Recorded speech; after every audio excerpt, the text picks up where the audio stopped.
नमस्कार, बहुत स्वागत न्यूज़ 18 के डिजिटल प्लेटफॉर्म पर। आपके साथ मैं ललित प्रजापति। आनंद प्रजापति भी हमारे साथ जुड़े हैं, मतलब आनंद की गारंटी है अब। अगला जो हफ्ता है वो आप सभी के लिए बहुत महत्वपूर्ण रहने वाला है। कई मुलाकातें इसमें होने वाली हैं, कई सारे सवाल भी तैर रहे हैं। तो क्या जो रूस यूक्रेन के बीच जो संघर्ष चल रहा है वो ख़त्म होने वाला है? एक दूसरा, भारत पर डायरेक्ट इनडायरेक्ट इफेक्ट क्या? तीसरा, क्या पुतिन गिरफ्तार होने वाले हैं? ऐसे कई महत्वपूर्ण मसले हैं और कई हाई प्रोफाइल मीटिंग होने वाली है। ये जो पूरा हफ्ता रहेगा कई हाई प्रोफाइल मीटिंग का रहेगा, वो मीटिंग सीधे आप पर इफेक्ट करेगी। इन तमाम मसलों पर चर्चा करेंगे, लेकिन शुरुआत करेंगे ज़ेलेंस्की के उस पोस्ट से जिसमें वो जिक्र कर रहे हैं कि प्रधानमंत्री मोदी से चर्चा हुई और युद्ध को लेकर भी उनसे बातचीत हुई है। आनंद। बिल्कुल। देखिए, ज़ेलेंस्की जो है इसकी पुष्टि भी की है कि पीएम मोदी से बातचीत हुई है। प्रधानमंत्री नरेंद्र मोदी और व्लादिमीर ज़ेलेंस्की से फ़ोन पर बात हुई है और ये फ़ोन पर बातचीत जो हुई है ये बहुत महत्वपूर्ण लगता है भारत के लिए भी और रूस के लिए भी। दरअसल ज़ेलेंस्की से बातचीत में पूरा विस्तार से ज़ेलेंस्की ने इसका वो उल्लेख भी किया है, बोला है कि क्या क्या बात भी हुई है उसका भी विस्तार उन्होंने किया है। उन्होंने कहा है कि विशेष रूप से उन्होंने जो चर्चा की है पीएम मोदी से वो रूस युद्ध पर ही चर्चा की है। और इस जिस समय ये बातचीत हुई है उसको अगर हम लोग दूसरे नज़रिए से देखा जाए तो एक तरफ ट्रंप ने भारत पर टैरिफ थोपते जा रहे हैं। एक 25% का टैरिफ अभी लागू है और दूसरा जो टैरिफ है 25% का वो 27 अगस्त से लागू होने वाला है, तो टोटल 50% का टैरिफ लगा हुआ है। तो क्या ट्रंप संतुलन बनाने के लिए ज़ेलेंस्की से बातचीत पीएम मोदी की हुई है? ये सब हम लोग आगे चर्चा करेंगे, लेकिन देखा तो यही नज़रिए से जा रहा है कि ट्रंप जो है वो संतुलित करने के लिए ऐसा माना जा रहा है कि बातचीत हुई है, लेकिन बातचीत टैरिफ पर हुई नहीं।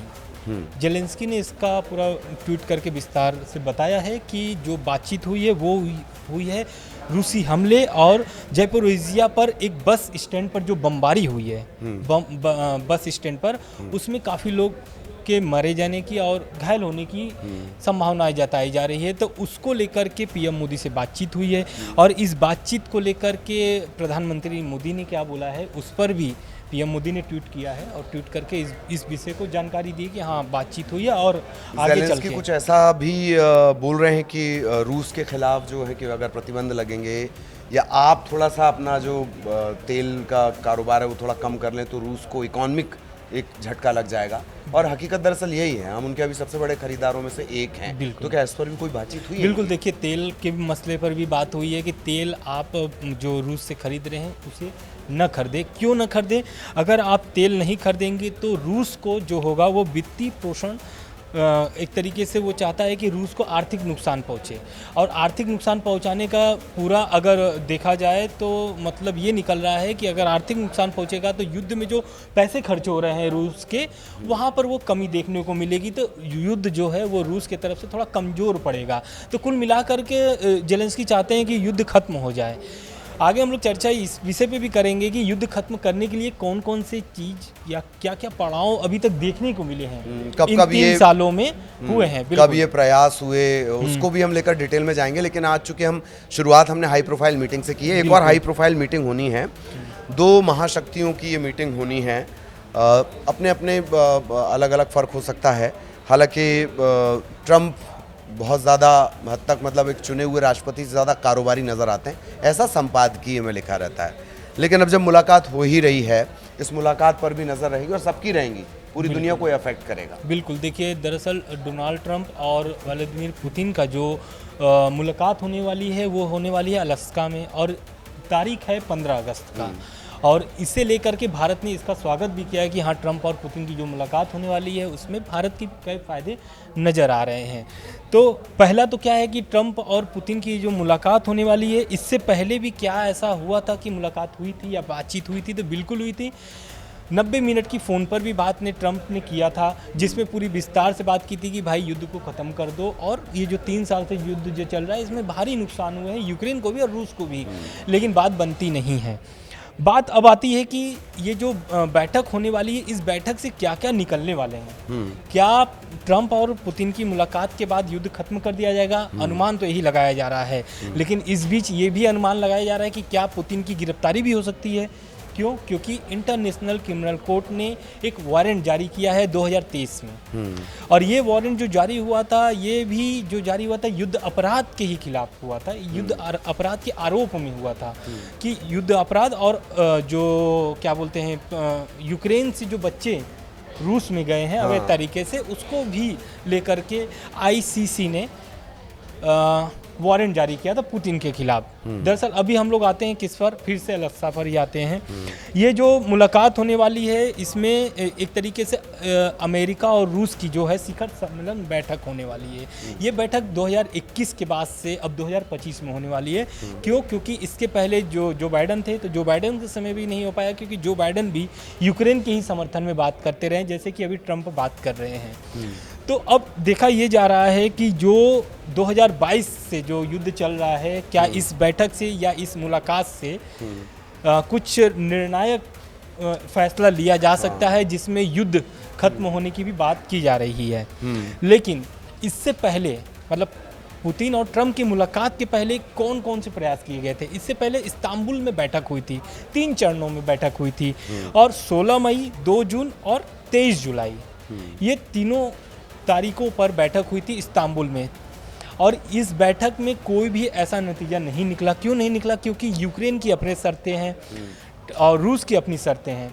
इन शर्तों के कारण से जो 3 चरण में जो बैठक हुई थी, उस पूरी तरीके से मतलब लेकिन असफल रहती है। रूस की जो शर्तें हैं, बिल्कुल वो ऐसा लगता है कि मतलब यूक्रेन के पास बहुत ज़्यादा ऑप्शन ही नहीं है। बिल्कुल यूक्रेन दूसरों के दम पर ये जितना सारा युद्ध लड़ रहा है, वो दूसरों के दम पर लड़ रहा है। यूरोपियन मदद हो गई, यूरोपियन यूनियन की मदद हो गई, या फिर अमेरिका की मदद हो गई।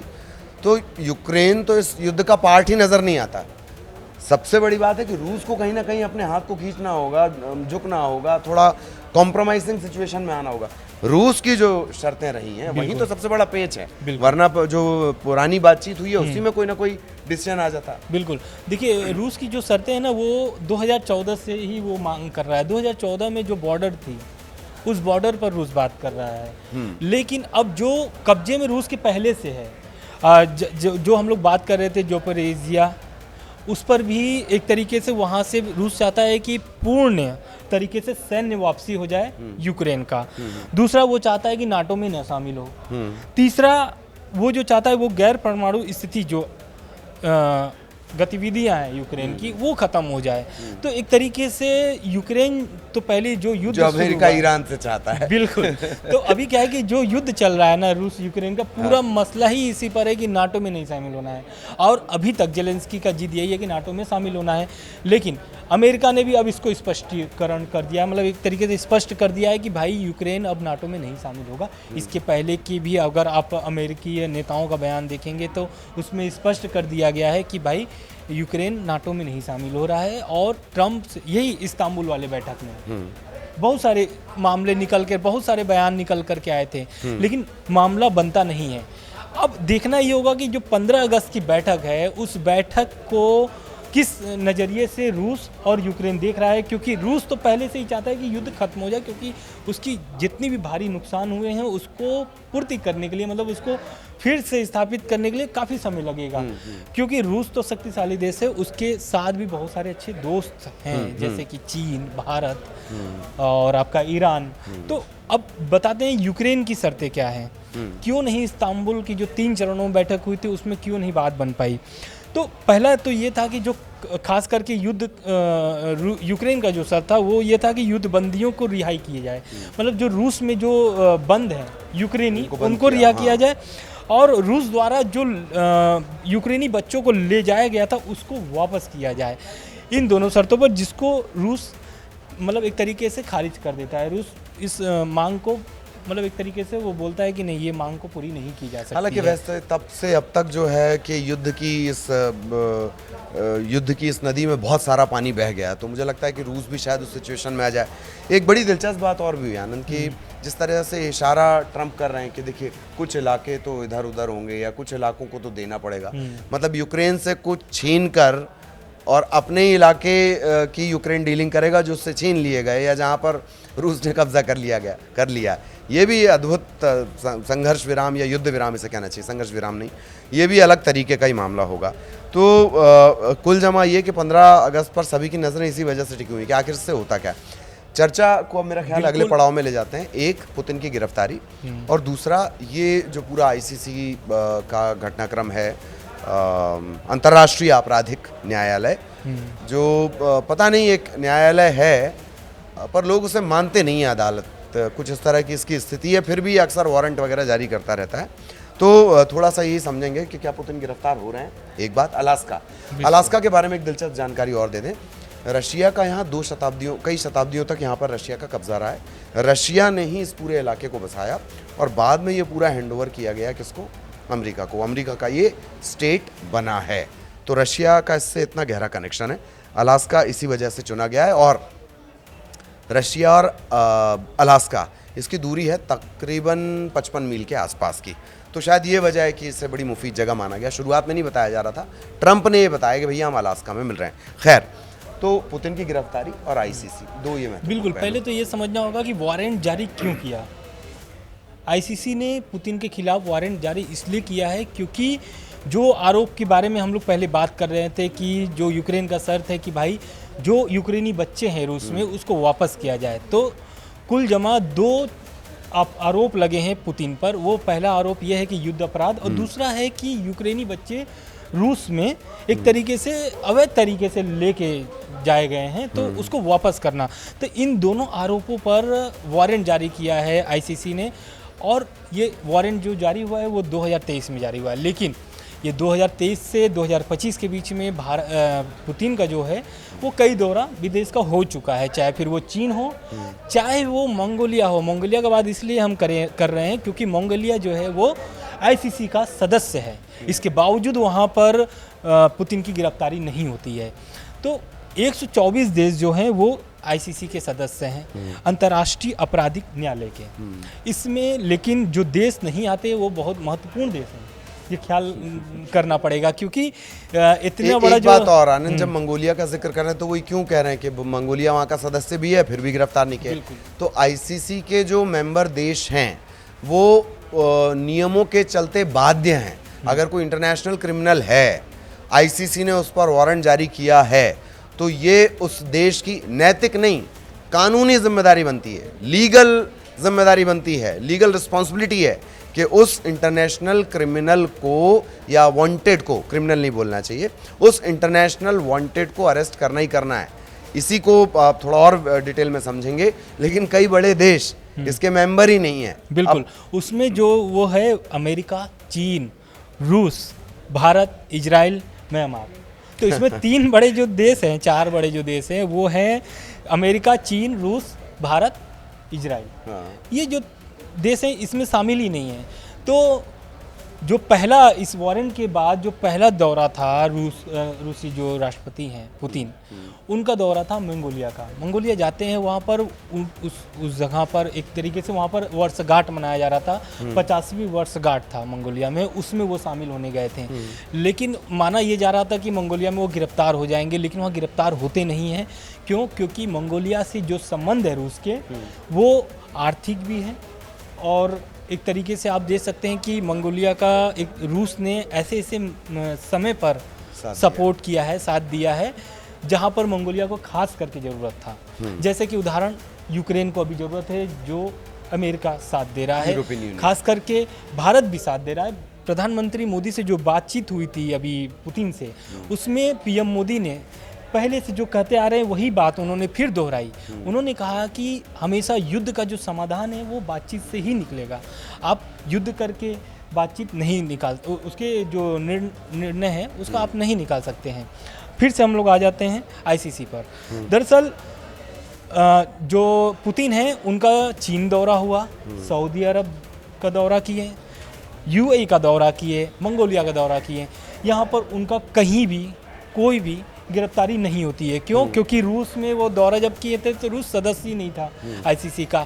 अभी 2025 में के लास्ट में वो भारत के भी दौरे पे आने वाले हैं पुतिन, जो कि भारत भी आईसीसी का सदस्य नहीं है। इसकी पुष्टि अजित डोभाल ने कर दी है और उन्होंने बता दिया है कि 2025 के लास्ट में पुतिन का भारत का दौरा होने वाला है। अब खास बात ये हम लोग को ध्यान देना होगा कि आईसीसी जो क्रिमिनल कोर्ट है, एक इंटरनेशनल क्रिमिनल कोड है, उसने जो वारंट जारी किया है, तो ये गिरफ्तारी का संभावना जो जताया जा रहा है अलास्का में, क्या वो हो सकती है या नहीं हो सकती है। दरअसल जो अलास्का है वो भी अमेरिका में है, तो वहाँ पर भी गिरफ्तारी की संभावनाएं जो हैं एकदम ना के बराबर, एक तरीके ख़त्म ही है, क्योंकि अमेरिका भी सदस्य नहीं है आईसीसी का। तो कुल जमा ये है कि स्पष्ट, क्योंकि अभी पिछला वाला वीडियो जो पब्लिक हुआ था आपका, तो उसमें कई व्यूअर्स जो हैं वो कमेंट्स कर रहे थे कि आईसीसी जो वारंट जारी किया है, तो वो क्या इस बैठक में गिरफ्तार हो सकते हैं पुतिन। तो इसका हमको लग रहा है कि व्यूअर्स को स्पष्ट हो गए होंगे कि गिरफ्तार होंगे या नहीं होंगे। बिल्कुल, इसका एक एग्जाम्पल तो आप ही ने, जैसे जो ब्रिक्स शिखर सम्मेलन है, ब्राजील चूंकि मेंबर भी है, अरेस्ट तो वहाँ पे भी हो सकते थे, पुतिन उसका भी तो रास्ता निकाल लिए, वो वीडियो कॉन्फ्रेंसिंग से जुड़ गए। बिल्कुल, और वहाँ पर एक तरीके से वो न जाने का परहेज ही किए, क्योंकि वहाँ पर प्रधानमंत्री मोदी अभी शामिल हुए थे उस बैठक में। बिल्कुल। तो इस तरह से पुतिन गए नहीं हैं, और भी उनके दौरे हैं, और अब एक फाइनल कमेंट ले लिया जाएगा। फाइनली इसे कैसे देखा जाए, हाई प्रोफाइल मीटिंग्स हैं और सीधा इसका असर आप पर पड़ेगा।